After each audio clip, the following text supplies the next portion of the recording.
Hello everyone, very good morning. Madhya Pradesh daily current affair में हम बात करेंगे आज 24 और 25 फरवरी 2 दिन की इकट्ठी करंट अफेयर के बारे में। तो चलिए देखते हैं आज का क्या है करंट अफेयर हमारा। पहले क्वेश्चन की बात की जाए तो हमारा पहला क्वेश्चन है कि मध्य प्रदेश के किस जिले की आदिवासी गुड़िया हस्तशिल्प को जीआई टैग दिए जाने की घोषणा की गई है। अब देखिए, जो हाल ही में आज ये घोषणा की गई है कि मध्य प्रदेश के झाबुआ जिले, तो इसका सही आंसर होगा आपका झाबुआ। तो मध्य प्रदेश के झाबुआ जिले की आपकी जो गुड़िया हस्तशिल्प होती है आदिवासी, मतलब वहाँ के जो भील और भिलाला आदिवासी लोग हैं उनके द्वारा बनाई जाती है ये। और ये क्या होता है, कॉटन कपड़े की बनी हुई ये गुड़ियाएँ होती हैं, तो उनको जीआई टैग देने की घोषणा की गई है। पॉइंट क्लियर है यहाँ तक? तो पहली चीज़ आपको जो याद रखनी है वो क्या, आदिवासी गुड़िया हस्तशिल्प बनाई किसके द्वारा जाती है? तो ये आपका बनाई जाती है, आदिवासी गुड़िया हस्तशिल्प जो है ये आपकी बनाई जाती है भील और भिलाला जनजाति के द्वारा, जो कि झाबुआ जिले में निवास करती हैं। और वहीं उन्हीं के द्वारा बनाई गई ये गुड़िया हस्तशिल्प को जीआई टैग देने की घोषणा की गई है। ठीक है, अब बात की जाए, अगर देखिए जीआई टैग फॉर झाबुआ आदिवासी गुड़िया हस्तशिल्प सून। ठीक है, पॉइंट क्लियर है यहाँ तक? इसमें कोई ज़्यादा दिमाग लगाने वाली बात नहीं है, आपको सिंपली याद रखना है झाबुआ जिले की आदिवासी गुड़िया हस्तशिल्प, उसको जीआई टैग मिलेगा। अब बात की जाए पास्ट की, तो अभी तक मध्य प्रदेश के अंदर 7 जीआई टैग दिए जा चुके हैं। ठीक है ना, कितने? 7। अब एक एक करके बात कर लेते हैं। तो देखिए, सबसे पहली बात की जाए तो चंदेरी की साड़ी। ठीक है, चंदेरी की जो साड़ी होती है उनको जीआई टैग दिया जा चुका है। कहाँ की है ये? चंदेरी आपका अशोकनगर। ठीक है, पहला पॉइंट क्लियर है। तो चंदेरी साड़ी जो है इसको जीआई टैग दिया जा चुका है। ये कहाँ बात करेंगे जिले की, तो ये हो गया आपका अशोकनगर। ठीक है, चलिए दूसरा बात की जाए तो दूसरा आपका दिया जा चुका है कड़कनाथ मुर्गा, जो झाबुआ जिले का ही है। ठीक है, कहाँ का? दूसरा आपका हो गया कड़कनाथ मुर्गा। काले रंग का मुर्गा होता है जो बहुत गर्म माना जाता है, मतलब ब्लड सर्कुलेशन के मामले में। ठीक है, तो ये भी कहाँ का है आपका? ये झाबुआ का ही है। तो झाबुआ से आपके कितने हो गए? 2 हो गए। एक यहाँ से आपको दिख रहा है जीआई टैग, ठीक है, कौन सा? गुड़िया हस्तशिल्प। और दूसरा हो गया आपका कड़कनाथ मुर्गा। पॉइंट क्लियर है? तीसरे नंबर पे बात की जाए तो चमड़े के खिलौने, जो आपके चमड़े के खिलौने हैं ये बनाए जाते हैं इंदौर के, और इनको जीआई टैग दिया जा चुका है मध्य प्रदेश के अंदर। चौथे नंबर पे बात करेंगे हम धातु शिल्प। तो धातु शिल्प 2 जिले की बड़ी फेमस है मध्य प्रदेश के अंदर, एक आपका दतिया और दूसरा आपका टीकमगढ़। तो याद रखेंगे, दतिया और टीकमगढ़ के धातु शिल्प को भी जीआई टैग दिया जा चुका है। इसके बाद बात करेंगे महेश्वरी साड़ी। देखिए, साड़ियों के मामले में 2 साड़ियों को दिया जा चुका है, एक चंदेरी बात कर ली हमने, और दूसरा महेश्वरी। महेश्वरी साड़ी कहाँ की है? ये है आपका खरगोन जिले के महेश्वर में आपकी ये महेश्वरी साड़ी बनाई जाती है, जिसकी शुरुआत की थी देवी अहिल्या, जो वहाँ की शासिका थी मालवा रीजन की। ठीक है, इसके बाद 6 नंबर पे बात करेंगे तो रतलाम का जो नमकीन है, रतलामी सेव, ठीक है, वो आपका जीआई टैग दिया जा चुका है। और लास्ट 7th की बात करें तो धार जिले का बाघ प्रिंट। ठीक है, कौन सा प्रिंट? बाघ प्रिंट। ये आपका आता है धार जिले में। अभी मैंने कुछ दिन पहले ही बात की थी कि धार जिले के मांडू में ही आपका मांडू उत्सव मनाया जा रहा है। ठीक है, कब? 13 फरवरी से स्टार्ट हुआ था, 13 से 15, 3 दिन का यह उत्सव था। तो याद रखेंगे, बाघ प्रिंट आपका धार जिले, ये भी जीआई टैग दिया जा चुका है। तो टोटल आपके हो गए 7 जीआई टैग, ये आपको याद रखने हैं, सातों के सातों। पॉइंट क्लियर है? चलिए इसके बाद नेक्स्ट क्वेश्चन की बात करेंगे। अगला क्वेश्चन है हमारा कि international mega furniture cluster Madhya Pradesh में कहाँ खोला गया है, या खोला जाएगा, सॉरी, ये प्रस्तावित है, इसको मंजूरी दी गई है। आज जो मुख्यमंत्री की बैठक हुई उसमें इंटरनेशनल मेगा फर्नीचर क्लस्टर को मंजूरी दी गई। अभी मैंने 23 तारीख के वीडियो में आपको बताया था कि जो आपके टॉय क्लस्टर को भी मंजूरी दी गई थी मध्य प्रदेश में। कितने बताए थे? 3। ठीक है, टोटल ऑल ओवर कंट्री में 8, जिसमें से मध्य प्रदेश में 3 को मंजूरी दी गई थी। और आज जो मीटिंग हुई है उसमें इंटरनेशनल मेगा फर्नीचर क्लस्टर जो है, ठीक है, इसको फर्नीचर क्लस्टर मतलब जो आपके घर के फर्नीचर बनाए जाते हैं लकड़ी के, तो उसका क्लस्टर बनेगा, उसको मंजूरी दी गई है। और वो कहाँ दी गई है? तो वो आपका मंजूरी दी गई है इंदौर जिले के अंदर। कहाँ बनेगा वो बनेगा आपका इंदौर जिले में। क्या? International mega furniture cluster. Point clear है यहाँ तक? चलिए अब बात कर लें इसकी, तो ये कहाँ पर जो है आपका प्रस्तावित है, कहाँ बनेगा? तो ये इंदौर और धार रोड पे एक जगह है बेटमा खुर्द। कौन सी जगह है ये? बेटमा खुर्द। वहां पर ये क्लस्टर बनाया जाना है। ठीक है, तो कहाँ? इंदौर धार रोड के बेटमा खुर्द पे लगभग 450 एकड़ में आपका ये 450 एकड़ में आपका ये क्लस्टर प्रस्तावित है। ठीक है, 450 एकड़ इंदौर धार रोड के बेटमा खुर्द। कौन सी जगह हो गई? बेटमा खुर्द में मेगा फर्नीचर क्लस्टर को मुख्यमंत्री शिवराज सिंह चौहान द्वारा मंजूरी दी गई है और ये आत्मनिर्भर मध्य प्रदेश नीति के अंतर्गत इसको मंजूरी प्रदान की गई है। और ये एस्टिमेट लगाया गया है कि अभी जो आपका फर्नीचर व्यापार है वो लगभग 1000 करोड़ रुपए का है, जो इस क्लस्टर के निर्माण के बाद 5000 करोड़ रुपए का होने की संभावना है और लगभग 12000 लोगों को इससे रोजगार दिए जाने का भी संभावना है। ठीक है, और ये 1000 से जो 5000 का ट्रांजिशन होगा सीधा सीधा, इसमें लगभग गवर्नमेंट को जो है वो 400 करोड़ रुपए जीएसटी के थ्रू, मतलब जो उनका टैक्स होता है गुड्स एंड सर्विसेज टैक्स के अंतर 400 करोड़ रुपए राजस्व मिलने की संभावना है, जिसके तहत इसको मंजूरी दी गई है। आज ही के दिन प्रेजेंटेशन हुआ था ये मेगा फर्नीचर क्लस्टर का और आज ही के दिन मुख्यमंत्री के द्वारा इसको मंजूरी प्रदान कर दी गई है। अब बात करें नेक्स्ट क्वेश्चन की, तो हमारा अगला क्वेश्चन है कि मध्य प्रदेश के किस जिले में नरवाई से कोयला बनाने के पायलट प्रोजेक्ट की घोषणा किसान कल्याण एवं कृषि मंत्री श्री कमल पटेल ने की है। अब देखिए, नरवाई जो है वो मध्य प्रदेश के अंदर बहुत बड़ी समस्या है, जिसको कई बार आप पराली भी बोलते हैं। कुछ जगहों पर पराली बोला जाता है, कुछ जगहों पर नरवाई बोला जाता है।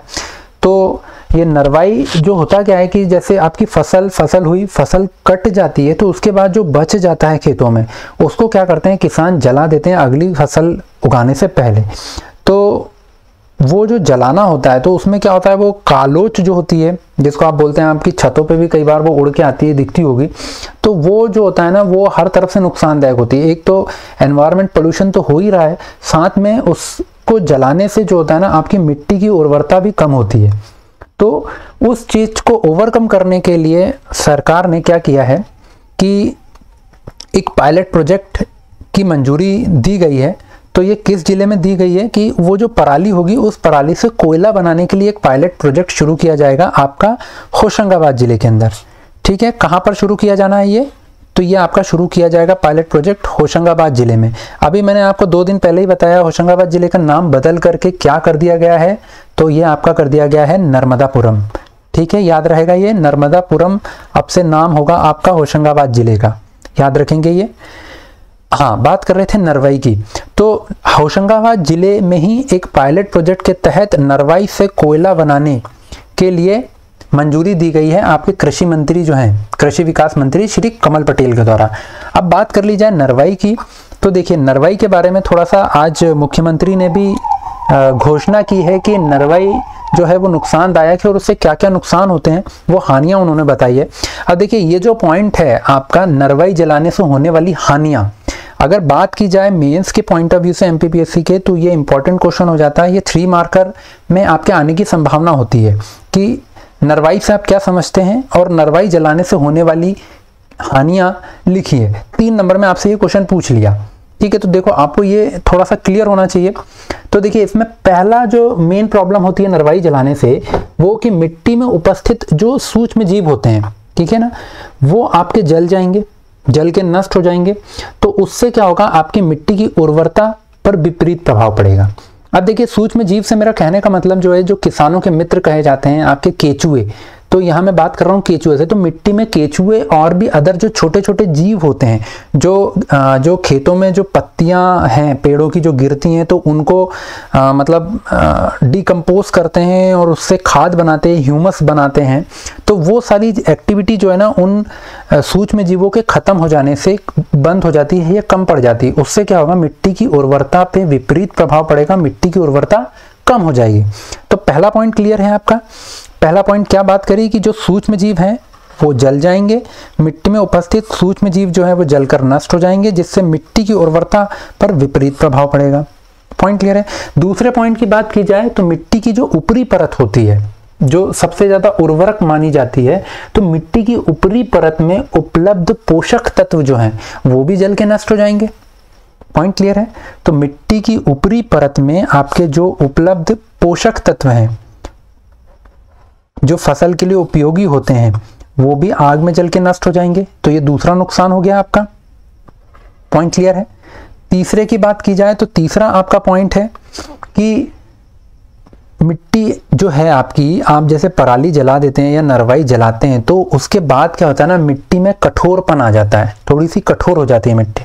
अब कोई भी मिट्टी जो है वो कठोर हो जाएगी तो प्रॉब्लम क्या होगी कि उसकी जल ग्रहण करने की क्षमता या जल को स्टोर करने, पानी को स्टोर करने की क्षमता जो है वो कम हो जाएगी। अब उससे नुकसान क्या होगा कि आपकी जो फसल है ना वो बहुत जल्दी सूखने लगेगी।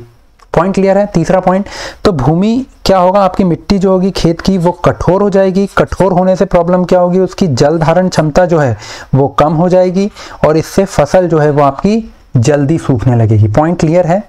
तीनों पॉइंट क्लियर है।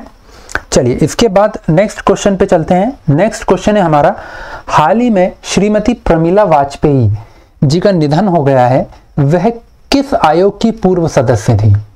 अब देखिए, हालांकि ये क्वेश्चन बहुत ज़्यादा इंपॉर्टेंट नहीं है पर फिर भी यहाँ पर बात आई है आयोग की, तो आयोग के लिहाज से ये थोड़ा सा इंपॉर्टेंट हो जाता है। क्यों? क्योंकि मध्य प्रदेश ने इसी साल से स्टेट सर्विसेज में बहुत सारे आयोग इंक्लूड किए हैं उनके सिलेबस में, प्रीलिम्स के, तो उस लिहाज से ये क्वेश्चन थोड़ा सा इंपॉर्टेंट बन जाता है। तो जो श्रीमती प्रमिला वाजपेयी जी थी, ये आपका जो महिला आयोग है, महिला आयोग की ये राज्य महिला आयोग की सदस्य रह चुकी हैं। पॉइंट क्लियर है। तो इसका सही आंसर क्या होगा, राज्य महिला आयोग की ये सदस्य रह चुकी हैं। अब देखिए यहाँ पर बात आई है आपके महिला आयोग की, तो थोड़ा सा महिला आयोग के बारे में जान लेंगे। तो देखिए, महिला आयोग की स्थापना का मेन उद्देश्य क्या है, तो इसका मेन उद्देश्य महिलाओं का सशक्तिकरण। पॉइंट क्लियर है। क्या है? महिलाओं का सशक्तिकरण, महिलाओं के हितों की देखभाल व उनका संरक्षण करना, महिलाओं के प्रति भेदभाव मूलक व्यवस्था और प्रावधानों को समाप्त करने हेतु पहल करना, उनकी गरिमा और सम्मान सुनिश्चित करने और हर क्षेत्र में उन्हें विकास के समान अवसर दिलाने, महिलाओं पर होने वाले अत्याचारों, अपराधों, मतलब जो घरेलू हिंसा और भी अपराध होते हैं उनके लिए त्वरित कार्यवाही, मतलब तुरंत कार्यवाही हो, ज़्यादा लंबित ना हो, और प्रदेश में राज्य महिला आयोग का इन चीज़ों के लिए गठन किया गया। तो कुल मिला के मतलब महिला उत्थान से रिलेटेड सारे जितने भी काम होते हैं उसके लिए महिला आयोग बनाया गया है आपका। ठीक है। अब बात की जाए कि इसके गठन किसके तहत किया गया है, तो देखिए जो इसका गठन है वो आपका 1998 में महिला आयोग, राज्य महिला आयोग की बात कर रहा हूं मैं, यहाँ सेंट्रल महिला आयोग या मतलब जो आपका महिला आयोग है सेंट्रल लेवल पे उसकी बात नहीं कर रहा हूं मैं, राज्य महिला आयोग की बात कर रहा हूं। तो उसकी स्थापना 1998 में हुई है। अब बात की जाए इसमें इसके गठन की कि इसमें क्या क्या मतलब कितने लोग रहेंगे, तो ये एक्चुअल में आयोग जो है वो 7 सदस्यीय आयोग है। ठीक है। अब इसकी थोड़ी सी बात कर ली जाए तो ये आयोग जो है आपका ये 7 सदस्यीय आयोग है। कितना है? इसमें 7 सदस्य होंगे। 6 सदस्य जो होंगे वो अशासकीय, मतलब नॉन गवर्नमेंटल, गवर्नमेंट से बाहर के होंगे, और 1 सदस्य जो होगा वो शासकीय होगा। पॉइंट क्लियर है। 7 सदस्यों का ये आयोग होगा, 6 नॉन गवर्नमेंटल, 1 गवर्नमेंट का आदमी। ठीक है ना। और राज्य सरकार ने अशासकीय में से अध्यक्ष को, अब अशासकीय जो आएंगे मतलब नॉन गवर्नमेंटल जो आएंगे उनमें से अध्यक्ष को मंत्री का पद, मतलब मंत्री के समतुल्य होगा वो, और अन्य सदस्यों को राज्य मंत्री का दर्जा दिया जाएगा। पॉइंट क्लियर है। अब देखिए ऑब्जेक्टिव में यहाँ से कुछ भी क्वेश्चन बन सकता है। आपसे पूछ लेंगे कि जो 7 कितने सदस्य होते हैं, पहला तो यही पूछ लिया 7 सदस्य होते हैं, कितने शासकीय कितने अशासकीय होंगे, तो 6 अशासकीय होंगे, 1 शासकीय होगा। अब जो अशासकीय होंगे उसमें से अध्यक्ष को मंत्री का दर्जा दिया जाएगा और बाकी जो 6 सदस्य होंगे उनको राज्य मंत्री का दर्जा दिया जाएगा। पॉइंट क्लियर है। अब बात की जाए इसकी स्थापना की, तो देखिए इसका जो गठन किया गया है वो 23 मार्च 1998। तो राज्य महिला आयोग का गठन कब किया गया है? 23 मार्च 1998 को। डेट याद रखेंगे, बिल्कुल बाय हार्ट कर लें, इसको याद कर लें। 23 मार्च 1998 को मध्य प्रदेश राज्य महिला आयोग का गठन किया गया है। और किसके तहत किया गया है? तो इसका गठन किया गया है राज्य महिला आयोग अधिनियम 1995 के तहत। किसके तहत? राज्य महिला आयोग अधिनियम 1995 के तहत। अब यहीं से ऑब्जेक्टिव क्वेश्चन आपसे पूछ लिया जाएगा कि मध्य प्रदेश राज्य महिला आयोग अधिनियम किस वर्ष में आपका पारित हुआ या लागू हुआ? तो आप 1995, ठीक है। तो इस अधिनियम की धारा 3 के अंतर्गत मध्य प्रदेश राज्य महिला आयोग का गठन 23 मार्च 1998 को किया गया है। डेट याद रखेंगे राज्य महिला आयोग में, यहाँ एक बार फिर से लिख देता हूं 23 मार्च 1998। पॉइंट क्लियर है? ठीक है। तो इसी आयोग की सदस्य रह चुकी हैं पूर्व सदस्य श्रीमती प्रमिला वाजपेयी, जिनका हाल ही में निधन हुआ है। पॉइंट क्लियर है? इसके बाद बात करेंगे अगले क्वेश्चन की। तो अगला क्वेश्चन है हमारा, एक जिला एक उत्पाद के अंतर्गत केले की फसल का चयन किस जिले के लिए किया गया है? अब देखिए कौन सी फसल की बात हो रही है यहाँ पर? केले की फसल की। तो केले की फसल का चयन जो है वो आपका बुरहानपुर जिले के लिए किया गया है। अब देखिए अभी ये एक मुहिम चल रही है अपने प्रदेश के अंदर, एक जिला एक उत्पाद, जिसमें मुख्यमंत्री जी का कहना है कि हर जिले को एक पहचान मिलनी चाहिए और उसी पहचान के चलते बुरहानपुर को केले की फसल के लिए पहचान दी गई है। ठीक है, किस फसल के लिए? केले की फसल के लिए किसको पहचान मिली है? बुरहानपुर जिले को। ठीक है, पॉइंट क्लियर है? अब देखिए बात की जाए, मैंने आपको पहले भी बताया था कि होशंगाबाद को एक जिला एक उत्पाद और जबलपुर को एक जिला एक उत्पाद के अंतर्गत किस चीज से पहचान मिली है? तो आपके होशंगाबाद को पहचान दी गई थी अमरूद। अगर आप रेगुलरली वीडियो फॉलो कर रहे हैं तो आप ये चीज बहुत अच्छे से बता पाएंगे। मैंने आपको बहुत अच्छे से बताई थी ये चीज। जबलपुर में किसको दी गई है? तो जबलपुर एक जिला एक उत्पाद के अंदर मटर को दी गई है। ठीक है ना, होशंगाबाद अमरूद को। और रतलाम किस लिए फेमस है? तो रतलाम, हालांकि एक जिला एक उत्पाद के अंतर्गत पहचान नहीं दी गई है अभी, पर रतलाम में सबसे ज्यादा आपकी खेती होती है अंगूर की, और रतलाम में ही आपका अंगूर अनुसंधान केंद्र भी स्थापित है। ठीक है, ये थोड़ा सा स्टैटिक पॉइंट हो जाता है बट माइंड में रखिए। पॉइंट क्लियर है? तो एक जिला एक उत्पाद के अंतर्गत बुरहानपुर में केले, होशंगाबाद में अमरूद और जबलपुर में मटर, ये मटर है, सॉरी है ना, मटर। ठीक है, पॉइंट क्लियर है यहां तक? चलिए इसके बाद बात करेंगे थोड़ी सी एक अदर न्यूज़ की। तो हालांकि ये बहुत ज़्यादा इंपॉर्टेंट नहीं है बट फिर भी अभी क्या है, आपका जो महिला एवं बाल विकास विभाग जो है, महिला एवं बाल विकास विभाग जो है, उसने आंगनवाड़ी रेडियो शुरुआत की है। ये आज ही के दिन शुरू हुआ है। क्या शुरू हुआ है? आंगनवाड़ी रेडियो। इसके तहत क्या होगा? बच्चों, महिलाओं एवं किशोरियों के स्वास्थ्य, पोषण, सुरक्षा, सशक्तिकरण एवं कौशल संबंधी महत्वपूर्ण जानकारियां इस आंगनवाड़ी रेडियो के जरिए पहुंचाई जाएगी। तो ऐसा ऐप बनाया गया है जिसका नाम रखा गया है आंगनवाड़ी रेडियो, जिसका मेन काम क्या है? बच्चों को, महिलाओं को, किशोरियों को उनके स्वास्थ्य, उनका पोषण, सुरक्षा, सशक्तिकरण और कौशल संबंधी जानकारियां से उनको अवगत कराया जाएगा। और ये आंगनवाड़ी रेडियो किसके द्वारा शुरू किया गया है? तो ये शुरू किया गया है महिला एवं बाल विकास विभाग मध्य प्रदेश के द्वारा। पॉइंट क्लियर है? चलिए इसके बाद बात करेंगे एक इंटरनेशनल न्यूज़ जो थोड़ी सी इंपॉर्टेंट बन जाती है, क्योंकि एमपीपीएससी में स्टेडियम से रिलेटेड क्वेश्चन आते हैं। और आज ही के दिन एक स्टेडियम का नामकरण बदला गया है, और नामकरण मतलब नाम चेंज किया गया है उसका, और नाम चेंज करने के साथ ही वो पूरी दुनिया का सबसे बड़ा स्टेडियम हो चुका है। इसलिए ये न्यूज़ थोड़ी सी इंपॉर्टेंट हो जाती है, तो इसके बारे में बात करेंगे। देखिए ये है आपका स्टेडियम, पिक्चर में दिख रहा होगा आपको। ये स्टेडियम जो है ये पहले आपका जाना जाता था सरदार वल्लभ भाई पटेल स्टेडियम। अब नाम से आप क्लियर हो गए होंगे कि ये है कहाँ, तो ये है आपका गुजरात, अहमदाबाद में।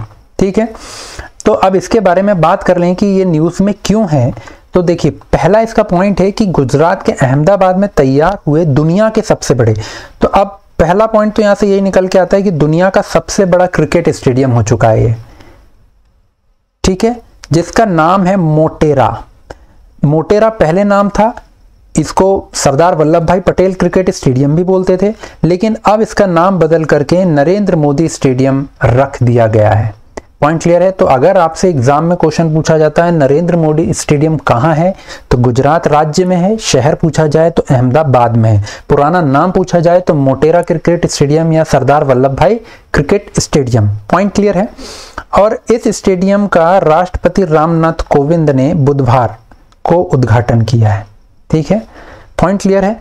दूसरा पॉइंट की बात की जाए तो ये जो स्टेडियम है ये 63 एकड़ में बना हुआ है। कितने एकड़ में फैला हुआ है? 63 एकड़ में। हालांकि ये size exam point of view से इंपॉर्टेंट नहीं है, बट फिर भी।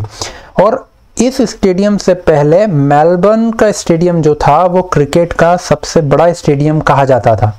ठीक है, जहां की क्षमता कितनी थी? 90,000 लोग इस स्टेडियम में बैठ सकते थे, मेलबर्न स्टेडियम में। लेकिन नरेंद्र मोदी स्टेडियम के उद्घाटन के बाद में ये दुनिया का सबसे बड़ा स्टेडियम हो चुका है। और यहाँ की बैठक क्षमता जो है वो कितनी हो गई है? वो हो गई है 1,10,000। पॉइंट क्लियर है। इस स्टेडियम का निर्माण जो है वो लार्सन एंड टर्बो कंपनी के द्वारा किया गया है। ये पॉइंट भी इंपॉर्टेंट है। के बाद बात की जाए स्टेडियम के निर्माण की, तो ओरिजिनली ये स्टेडियम जो है वो 1982-83 में बना था, लेकिन 2015 में इसका विस्तार हुआ। 2020 में इसका विस्तार के बाद उद्घाटन किया गया और अब इसकी जो क्षमता है वो 1,10,000 हो चुकी है। और इसका उद्घाटन जो है वो अमेरिका के राष्ट्रपति डोनाल्ड ट्रंप के द्वारा 24 फरवरी 2020 को किया गया था। और एक साल बाद 2021 में यहाँ पर day night pink ball test match Bharat और इंग्लैंड के बीच में तीसरा टेस्ट मैच खेला जा रहा है। तो अब उस लिहाज से एक और स्टैटिक जी के इंपॉर्टेंट हो जाता है कि आपका जो 27 नवंबर 1979 को पहली बार वनडे मैच जो है वो दिन रात में खेला गया था। तो पहली बार अगर वनडे की बात की जाए कब खेला गया है दिन रात, तो वो 1979 में आपका 27 नवंबर। डेट भी याद रखेंगे, ईयर भी याद रखेंगे। हालांकि एमपीपीएससी के हिसाब से ईयर इंपॉर्टेंट हो जाता है। पहली बार डे नाइट वनडे कब खेला गया है? 1979 में, 27 नवंबर 1979 में। और इसी घटना के ठीक 36 साल के बाद में वर्ष 2015 में सेम डेट 27 नवंबर 2015 को पहली बार टेस्ट मैच दिन और रात में खेला गया था पिंक बॉल के द्वारा। और ये खेला गया था आपका भारत वर्सेस बांग्लादेश। ठीक है, पॉइंट क्लियर है। यहां तक पॉइंट क्लियर है। चलिए आज का सेशन यहीं ख़त्म करते हैं। Thank you. अगर आपको वीडियो अच्छा लग रहा है, हेल्पफुल है, इंफॉर्मेटिव है, तो प्लीज़ लाइक कीजिए, शेयर कीजिए। Thank you.